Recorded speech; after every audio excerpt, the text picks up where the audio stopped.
క్రీస్తునందు ప్రియమైన సహోదరి సహోదరులకు యేసుక్రీస్తు నామములో శుభములు. దేవుని యొక్క నూతనమైన కృప మీకు కలుగునుగాక.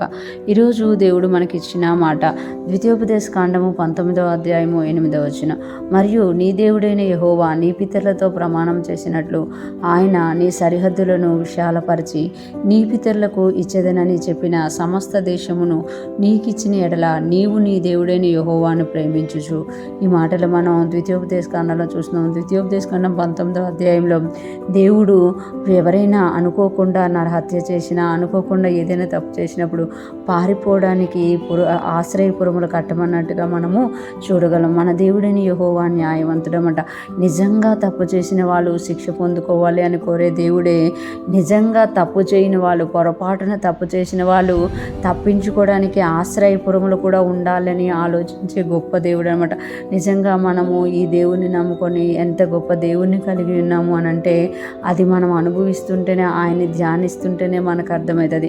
ఇక్కడ ఈ వాక్యంలో తెలియజేస్తున్నారు కదా, మరియు నీ దేవుడైన యెహోవా నీ పితరులతో ప్రమాణం చేసినట్లు. అంటే నీ దేవుడైన యెహోవా నీ పితరులకి ఏదైతే ప్రమాణం చేశారో, ఏదైతే వాగ్దానం చేశారో, ఏదైతే మాట ఇచ్చారో అది ఖచ్చితంగా ఆయన చేసే దేవుడు. మన పితరులకు కూడా దేవుడు ఏదైనా మాట ఇచ్చారా? మన పితరులు దేవునిలో ఉండి దేవుని సన్నిధిలో ప్రార్థించారా? వాళ్ళు ఏదైనా మాట పొందుకున్నారా? దానికి కూడా దేవుడు నెరవేర్చే దేవుడు అనమాట. ఆయన నీ సరిహద్దులను విశాలపరిచి నీ పితరులకు ఇచ్చేదనని చెప్పిన సమస్త దేశమును నీకు ఇచ్చిన ఎడ్ల. అంటే నీ పితరులకు ఏదైతే ఆయన మాట ఇచ్చాడో అలాగా ఆయన నీ సరిహద్దులను విశాలపరుస్తాడు.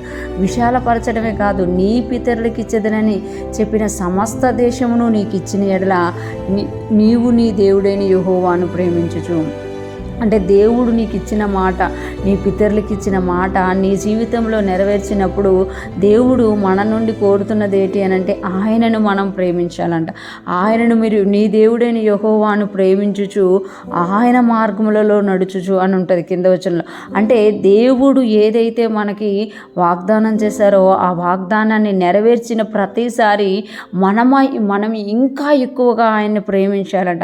ఆయన్ని ప్రేమించడమే కాదు, ఆయన మార్గంలో నడవడానికి ముందుకెళ్ళేవారుగా ఉండాలి. ఈ దినాల్లో మనం చూస్తుంటాం కదా, దేవుని యొద్దకు వచ్చిన తర్వాత దేవుడు వారి జీవితాల్లో ఏదైనా కార్యాలు చేసిన తర్వాత వారు కొంచెం బ్లెస్ అయ్యాక దేవుని సన్నిధికి రావడానికి వారికి టైం ఉండదు.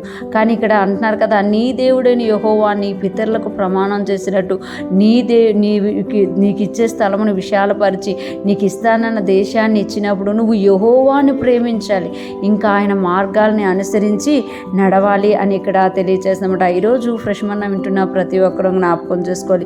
మన కష్టంలో మనం ప్రార్థించినప్పుడు దేవుడు మన మొర ఆలకించి మనకు జవాబు ఇచ్చారా?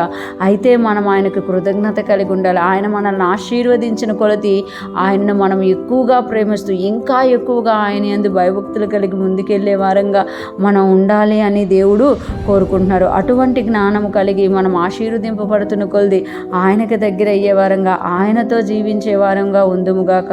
దేవుని కృప మనందరికీ తోడయుండి నడిపించునుగాక. ఆమేన్.